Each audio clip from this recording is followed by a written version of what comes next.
Setiap proyek besar dimulai dari sebuah ide. Di sini kami menuangkan konsep awal alat uji berbasis kami dalam sketsa tangan.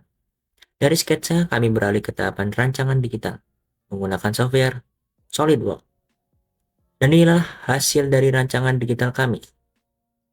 Setiap bagian dirancang dengan detail untuk menahan energi maksimum hingga 500 Joule, menjadikan alat yang andal untuk menguji ketahanan material polimer. Selanjutnya, kami berkumpul untuk mendiskusikan rancangan dan spesifikasi alat uji impact yang presisi. Kemudian kami menghitung dan mensimulasikan semua parameter untuk memastikan rancangan yang kami buat itu efektif dan efisien. Proses fabrikasi dimulai. Material besi dipotong dengan mesin oxyfuel cutting panas tinggi yang didapatkan potongan yang bersih dan akurat. Di tahapan machining, di sini kita menggunakan berbagai mesin canggih seperti mesin bubut konvensional, mesin milling, hingga mesin CNC, sehingga menciptakan setiap bagian dengan akurasi yang tinggi.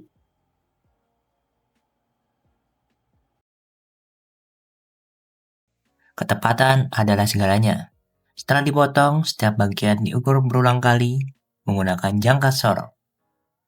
Ini adalah langkah krusial untuk memastikan tidak ada kesalahan dimensi, sehingga semua bagian bisa terpasang dengan sempurna.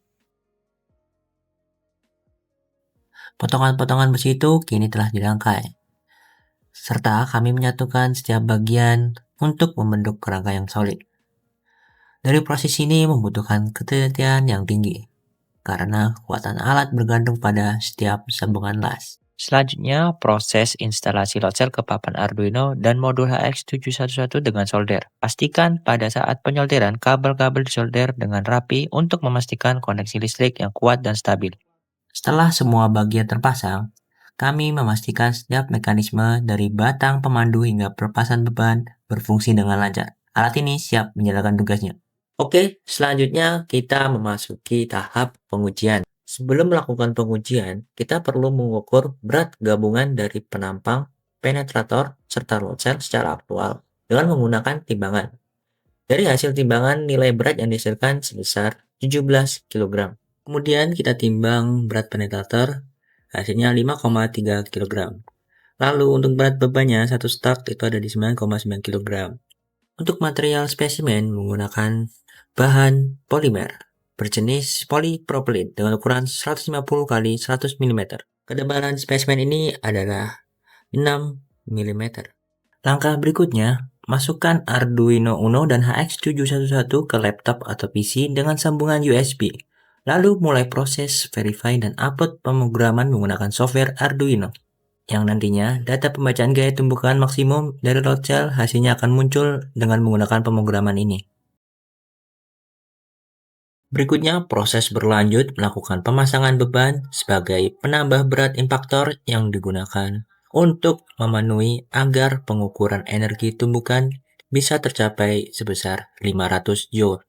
Tak lupa letakkan spesimen uji tepat di meja anvil dan dowel pin yang ukurannya sudah pas dengan spesimen. Pastikan spesimen uji sudah terkunci menggunakan toggle clamp untuk menahan gerakan berlebih. Untuk titik pengujian tepat di spesimen uji dengan ketinggian 90 cm atau 0,9 meter. Jika sudah, lepas impaktor secara bebas dan impaktor akan jatuh mengenai spesimen uji. Hasil tumbukan akan diterima sangat cepat oleh load cell, kemudian muncul di monitor.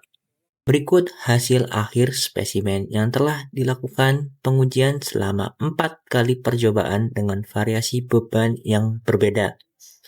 Dari hasil ini bisa kita simpulkan, material uji polipropilin bisa menahan energi sekitar 500 Joule. Dan sifat material yang ulet tidak mengalami pecah atau retakan yang sampai tembus.